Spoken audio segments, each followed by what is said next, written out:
OBC का क्या होगा, माइनॉरिटी का क्या होगा। कितना बड़ा विजन था उन लोगों का। और उस वक्त उन्होंने एक व्यवस्था दी ताकि सब जनता ठीक ढंग से अपना जीवन को जी सके।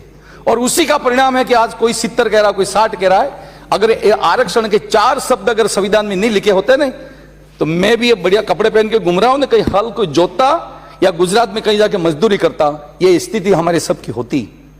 आज कोई कहता है कि इस देश में कोई विकास नहीं हुआ, कोई देश में आगे नहीं बढ़ा। कौन कहता है ये? क्यों ऐसा कहते हो? और कोई कहता है कि इस देश की इज्जत को खराब कर रहे हो, आप सब मिलके इस देश की इज्जत को खराब कर रहे हो। इस देश में क्या नहीं हुआ है? क्योंकि आज टीआईडी का मामला है। माननीय अध्यक्ष महोदय, मैं जोलना के हॉस्टल में पढ़ता था। जब हॉस्टल में पढ़ता था तो अमेरिका से जवार बाजरा आती, तब क्या हम खाना खाते थे। और एक वक्त जानबूझ के मैंने सब लड़कों को अंधा कर दिया और अंधा करके हॉस्पिटल में जाके भर्ती कर दिया, क्योंकि बाजार में गया था तो वहां गेहूं की रोटी पे देख के आया था। मेरे मन में इच्छा हो कि मैं गेहूं की रोटी कैसे खाऊं। चालाक आदमी था, सब बच्चों को अंधे किया और कलेक्टर को वायरलेस किया कि सब बच्चे जवार खा के अंधे हो गया। शाम पड़ते ही 10 क्विंटल गेहूं आया। उस दिन मैंने अपने जीवन में गेहूं की रोटी खाई थी। और आज धन्य हो जय जवान और जय किसान का नारा लगाने वाले उस कांग्रेस पार्टी को पंडित जवाहरलाल जी नेहरू जैसे लोगों ने, विजन था इनके जीवन के अंदर कि जो देश की नदियां बह के जा रही उनको बांधो, अन्न का उत्पादन करो, विदेश के आत्मनिर्भर मत रहो। उसी का परिणाम है कि आज आदिवासी 2 वक्त की रोटी खा रहा है, लड्डू भी खा रहा है और लप्स भी खा रहा है, मोटरसाइकिल पे घूम रहा है, साइकिल पे घूम रहा है, मोबाइल चला रहा है, डॉक्टर बन रहा है, कलेक्टर बन रहा है, एसपी बन रहा है। मैं धन्यवाद करना चाहता हूं मुख्यमंत्री जी को। जब पहली बार मुख्यमंत्री साक्षरता का अभियान चलाया, ले मशाले चल पड़े हैं लोग मेरे गांव के, पूछती हैं झोपड़ियां रहे, पूछते हैं खेत, कब तलक लूटते रहेंगे लोग मेरे गांव के, मेहनत करके पढ़ने दो, हमको आगे बढ़ने दो, जय साक्षरता, जय जय साक्षरता। उसका आज परिणाम है ये कटेरा जी सब बैठे हुए हैं। आज उदयपुर डिवीजन में 700 आदिवासी लड़के डॉक्टर हैं, 700, और कई जगह तो पीओ में और सीओ में हो गए।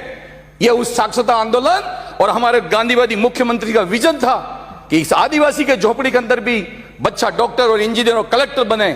आज मुझे कहते हुए बहुत खुशी है कि डूंगरपुर की एक बेटी और घाटोल की एक बेटी अभी यूपीएससी के अंदर वो आईएएस बन के कलेक्टर बनी है। वो एक बहुत बड़ा विजन था हमारा। ये आरक्षण की व्यवस्था नहीं होती तो हम आज इस मुकाम पे नहीं होते। आदरणीय अध्यक्ष महोदय, बातें तो बहुत है करने के लिए। उस दक्षिणी राजस्थान के अंदर, देश की आजादी के अंदर इस आदिवासी समाज ने कोई त्याग, तपस्या और प्राणों को निछावर करने में कोई कमी नहीं रखी है। कहां जलियांवाला बाग की घटना घटी और कहां मानगढ़ के ऊपर 17 नवंबर 1913 में, उस जमाने के अंदर भी अलग जगाई थी हमने, पढ़ाई की, लिखाई की, भक्ति की और देश की आजादी की। और इस मानगढ़ के पहाड़ के ऊपर 1,500 आदिवासी भाइयों को अंग्रेजों ने गोली मार दी, लेकिन फिर भी वो आदिवासी नहीं डरा। और उस मानगढ़ के ऊपर गुरु गोविंद ने गीत गाया कि मानगढ़ माते वेरा है बुरेटिया, नए मानो रे नए मा, दिल्ली मां मारी कुर्सी है, अहमदाबाद मारी जाजम है बुरेट, नए मानो रे। नहीं माने, आखिर में अंग्रेजों को जाना पड़ा। नहीं माने, आखिर में अंग्रेजों को जाना पड़ा 15 अगस्त 1947 को। देश आज आजाद हो गया। उस आजादी की सांस हम ले रहे हैं और उसी का हम मजा आज ले रहे हैं। देश की आजादी के बाद में सरकार आपकी रही हो सा हमारी रही हो, काम बहुत हुआ है। देश का भूगोल बदला है, तकदीर बदला है, तस्वीर बदला है, सब कुछ बदला है। लेकिन जब हम अपने ही देश में, अपने ही प्रदेश में, अपने ही जिले में अगर हम खड़े हो गए कहते हैं कुछ नहीं हुआ तो हमारी बहुत बड़ी गलती होगी। मैं इस मौके पे सिंचाई की मान संख्या के ऊपर माननीय अध्यक्ष महोदय मैंने अपनी बात रखी थी और आप तो अच्छी तरह से इस बात को जानते हैं क्योंकि आप भी हमारे उस ट्राइबल क्षेत्र से आते हो। चाहे वो इधर के साथी हो सा, इधर के साथी हो सा, सरकार हो, कोई भी हो, क्या वाकई हम एसटी एससी का भला करना चाहते हैं? और भला करना चाहते हैं तो अशोक गहलोत साहब ने पिछली सरकार में जो कानून बनाया था कि जो राज्य का बजट है उस बजट का 17% एससी का और 13% एसटी